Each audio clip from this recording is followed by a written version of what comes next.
Hello everyone, statics के प्रश्न उत्तर व्याख्या में फिर से आपका स्वागत है। तो हम लोग 20 प्रश्न कर चुके थे।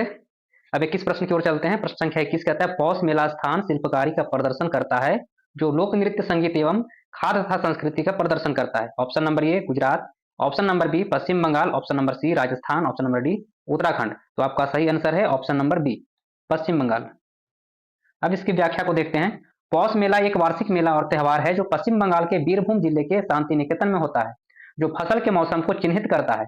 इस मेले की प्रमुख विशेषताओं में बांग्ला लोक संगीत जैसे बाउल, कीर्तन और कोबीगन के लाइव प्रदर्शन शामिल है। अब नेक्स्ट प्रश्न की ओर चलते हैं। बौद्धों द्वारा बुरी आत्माओं से बचने के लिए किया जाने वाला नृत्य हिमाचल प्रदेश का एक नृत्य है।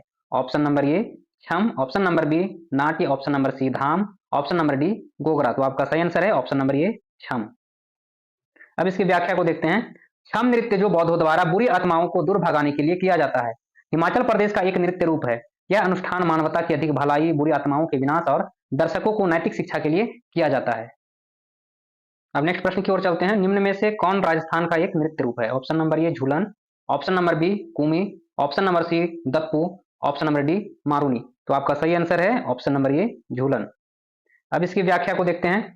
झूलन राजस्थान का एक लोक नृत्य है। कुमी एक लोक नृत्य है जो भारत में तमिलनाडु और केरल में लोकप्रिय है, जो ज्यादातर तमिल महिलाओं द्वारा मंडली में नृत्य किया जाता है। दप्पू नृत्य आंध्र प्रदेश का है। मारूनी पश्चिमी और पूर्वी नेपाल, सिक्किम और दार्जिलिंग का एक नेपाली नृत्य है। अब नेक्स्ट प्रश्न की ओर चलते हैं। प्रसिद्ध नर्तक चेमन चेरी कुन्नीरामन नायर निम्नलिखित में से किस नृत्य से संबंध है? Option number A Sattriya, option number B Mohiniyattam, option number C Kathakali, option number D Manipuri. तो आपका सही आंसर है ऑप्शन नंबर सी कथकली। अब इसकी व्याख्या को देखते हैं। चेमन चेरी कुन्हीरमन नायर कथकली की कला में एक अनुभवी है। भारत सरकार ने उन्हें 2017 में चौथे सर्वोच्च नागरिक सम्मान पद्मश्री से सम्मानित किया। अब नेक्स्ट प्रश्न की ओर चलते हैं। रौफ एक लोक नृत्य है जिसका संबंध राज्य से है। Option number A Haryana, option number B Punjab, option number C Rajasthan, option number D Jammu और कश्मीर। तो आपका सही आंसर है ऑप्शन नंबर डी जम्मू और कश्मीर। अब इसकी व्याख्या को देखते हैं। रौफ एक लोक नृत्य है जो मुख्य रूप से कश्मीर घाटी की महिलाओं द्वारा किया जाता है। कई लोक नृत्य रूप है जो विशेष रूप से जम्मू और कश्मीर राज्य में उत्पन्न और विकसित हुए हैं। इस सुंदर नृत्य रूप में ऐसी महिलाएं हैं जो दो पंक्तियों में एक दूसरे के सामने खड़ी होती है और वसंत ऋतु के दौरान सुंदर वेशभूषा में इस सुंदर नृत्य को करती है। अब नेक्स्ट प्रश्न की ओर चलते हैं। निम्न में से किस लोक नृत्य के साथ भारत ने वर्ष 2015 में प्रवेश किया था? Option number A Nati, option number B Garba, option number C Bihu, option number D Bhangra. तो आपका सही आंसर है ऑप्शन नंबर ए नती। अब इसकी व्याख्या को देखते हैं। कुल्लू जिला प्रशासन ने 26 अक्टूबर 2015 को 9,892 नर्तकियों, ज्यादातर महिलाओं द्वारा सबसे बड़े नाट्य नृत्य के लिए गिनीज वर्ल्ड रिकॉर्ड का प्रमाण पत्र प्राप्त किया है।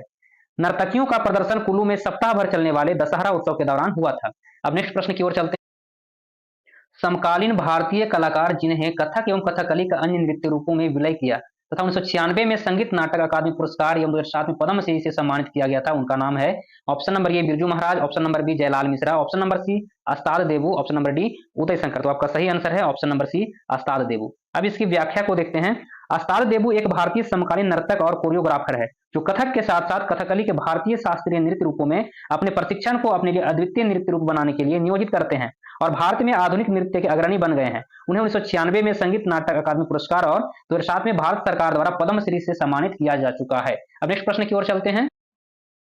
निम्न में से कौन सुमेलित नहीं है? Option number A Mohini Attam, जिसका राज्य दिया हुआ Odisha, option number B Yakshagana, राज्य दिया हुआ Karnataka, option number C Garba, राज्य दिया हुआ Gujarat, option number D Kuchipudi, राज्य दिया हुआ आंध्र प्रदेश। तो इसमें कहते हैं जो इसमें सुमेलित नहीं है, तो यहाँ पे इसका सही आंसर है option number A Mohini Attam Odisha. ये जो है ये गलत है।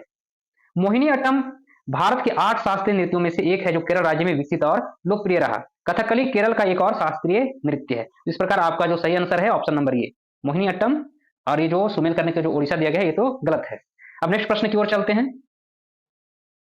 निम्न में से कौन सा हरियाणा का एक पारंपरिक नाट्य रूप है? Option number A Sawang, option number B Tamasha, option number C Dashavatar, option number D जो है नीचे वो नौटंकी लिखा हुआ है। तो आपका सही आंसर जो है सो ऑप्शन नंबर ए सवांग है। अब इसकी व्याख्या को देखते हैं। स्वांग जिसे स्वंग जिसका अर्थ है दीक्षा या स्वंग भी कहा जाता है, राजस्थान, हरियाणा, उत्तर प्रदेश और मध्य प्रदेश के मालवा क्षेत्र में एक लोकप्रिय लोक नृत्य रंगमंच है। स्वांग में गीत और संवाद के साथ उपयुक्त नाट्य शास्त्र और मिमिक्री यानी कि नकल शामिल है। अब नेक्स्ट प्रश्न की ओर चलते हैं, अंतिम प्रश्न की ओर। तो हमारा अंतिम प्रश्न कहता है ओडिशा का बाघ नाच किस हिंदू माह में किया जाता है? ऑप्शन नंबर ए फाल्गुन, ऑप्शन नंबर बी भाद्र, ऑप्शन नंबर सी चैत्र, ऑप्शन नंबर डी बैसाख। तो आपका सही आंसर है ऑप्शन नंबर सी चैत्र। अब इसकी व्याख्या को देखते हैं। बाघ नाच या बाघ नृत्य सुबर्णापुर जिले में बिंका, सोनपुर और ब्रह्मपुर और ओडिशा के गंजम जिले के कुछ हिस्सों में किया जाता है। यह चैत्र के महीने में किया जाता है। इसमें नर नर्तक खुद को बाघ की तरह रंग देता है। इसी प्रकार के महत्वपूर्ण प्रश्न को जानने के लिए आप हमारे YouTube चैनल को सब्सक्राइब करें, लाइक करें, शेयर करें, कमेंट्स करें। धन्यवाद।